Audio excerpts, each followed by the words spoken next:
Meron tayong problemang susolusyon ngayon. Ito nga ang gate lock repair. Ang problema dito, masyadong mababa yung handle at kailangan mo pang yumuko para mabuksan ito. Tapos ko na itong welding, hindi ko lang nasama sa video dahil nakalimutan ko, late na.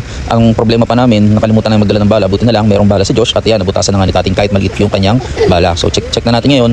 Ito na yung resulta ng kanyang ginawa. Kinayod niya na lang ito paikot para lumaki yung butas para pumasok yung round bar na pang door lock. So check na natin ito kung ano yung resulta ng kanyang ginawa, kung pasok ba o fit yan. Kung makita natin, nililinisan na rin ito ni Justin at saka may mga konti binabukasan siya. Yan, pasok na pasok, swak na swak. Pagdating sa lock, galing siya dun sa baba at makita natin yun, ito na yung kanyang butas. So check natin kung fit ba at swak. Ito yung pinanggalingan niya, napakalaki na ng butas at hindi na daw siya safe, sabi ni Boss Joss at ni Ma'am Tessa. Napakasarap talaga mag-home service kapag ganito kabait yung mga kliyente. Kaya ang pinanghawakan kong Bible verse kapag ganito kabait yung mga kliyente, Genesis chapter 12 verse 3. God will bless whoever bless me and God will curse whoever curse me. Kaya naniniwala ako na patuloy silang i-bless ni God dahil sa kanilang kabutihang loob. You know.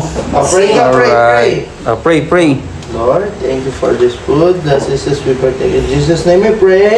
Man, very good.